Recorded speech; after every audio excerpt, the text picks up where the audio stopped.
Hello friends, आज एक बहुत इंपॉर्टेंट टॉपिक और मॉनसून से रिलेटेड टॉपिक पे बात करेंगे। वह है डेंगू। हमें पता है दिल्ली में हर साल ये डेंगू का प्रॉब्लम आता ही है एंड हमें अभी भी कुछ कुछ केसेस मिलने लगे हैं। रिसेंटली यमुना में जो फ्लड हुआ है जिसके वजह से अलग अलग जगह पे जल भराव हुआ है और इन्हीं चीज़ों की वजह से मच्छरों के बहुत ज़्यादा पनपे हैं। मच्छर सफाई नहीं हुई है, सो इस बार डेंगू ज़्यादा होने के चांसेस हैं और हम अपने तरफ से क्या प्रिकॉशन ले, कैसे हम पता करें। तो कुछ चीज़ें डेंगू के बारे में। सबसे पहले तो हमें पता है कि डेंगू जो है ये एक मस्कीटो या वेक्टर बॉर्न डिजीज़ है। ये मस्कीटो के काटने से होता है। Mosquito prevention is basically dengue prevention. क्या क्या सिम्टम्स होता है, तो इसमें जो मेन इंपॉर्टेंट फीचर है वो है हाई ग्रेड फीवर। फीवर के साथ और एसोसिएटेड फीचर्स जैसे हेडेक, बॉडी एक, ये सब होता है। वॉमिटिंग हो सकती है, लेकिन इसमें सर्दी जुकाम जैसे फीचर्स नहीं आते हैं या एकदम लूज मोशंस नहीं लग जाता है। और ये जो हाई ग्रेड फीवर है बहुत ज़्यादा हाई स्पाइकिंग होता है और ये 3 से 4 दिन तक होता है। एक बार अगर हम डेंगू के पूरे कोर्स को हम समझें तो ये करीब करीब 10 दिन की बीमारी होती है, जिसमें पहले जो है 3 से 4 दिन तक फीवर हाई ग्रेड बहुत आता है।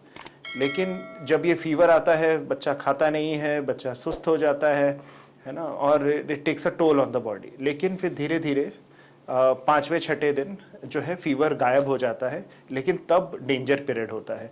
जो इसका क्रिटिकल पीरियड है वो 6 दिन से लेके 7, 8, 2-3 दिन का ये क्रिटिकल पीरियड होता है।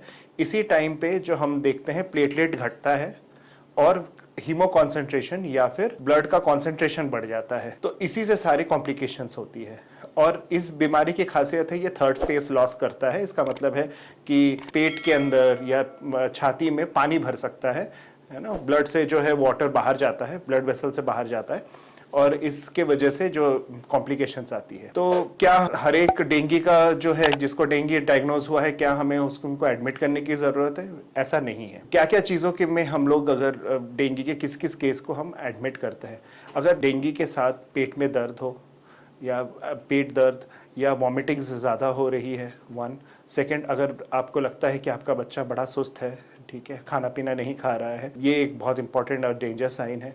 कहीं से भी अगर ब्लीडिंग होने लग जाए, ठीक है, जो दांत से आ रहा है या नाक से आ रहा है या फिर सूसू में आ रहा है या पॉटी में आ रहा है, तो ये इन चीज़ों में अगर आती है तो हमें एडमिट करने की ज़रूरत है। इसमें कैसे हम अपने तरफ से बचाव करें, तो इसमें बहुत सारा पानी पीना है ना। Fluid intake is the Paramount importance. जैसे कि मैंने बोला कि इसमें ब्लड जो है कॉन्सेंट्रेटेड हो जाता है, इसमें जैसे ही उसको प्रिवेंट करने के लिए हमें बहुत सारा पानी पीना है। और ऐसे बिल्कुल जिसमें कॉम्प्लिकेशंस आती है ये वही बच्चे हैं जो पानी नहीं पीते हैं या दवाई ठीक से नहीं लेते हैं। तो ये बहुत ज़रूरी है कि अगर आपको लगता है कि आपका बच्चा खाना नहीं खा रहा है, सुस्त हुआ है, तो हमें उसको फिर ऊपर से फ्लूइड्स देने की ज़रूरत पड़ सकती है। तीसरा और एक इम्पॉर्टेंट चीज़ है कि जो डेंगू के जो रिपोर्ट्स हैं, हम बुखार आने लगता है उस दिन हम टेस्ट करने चले जाते हैं, तो डेंगू का जो टेस्ट है वो 3 से 4 दिन तक ये पॉजिटिव आता है, तुरंत ये पॉजिटिव नहीं आता है।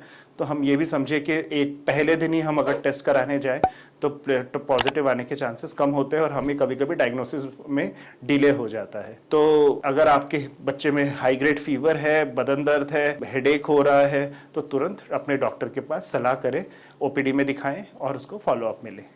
धन्यवाद।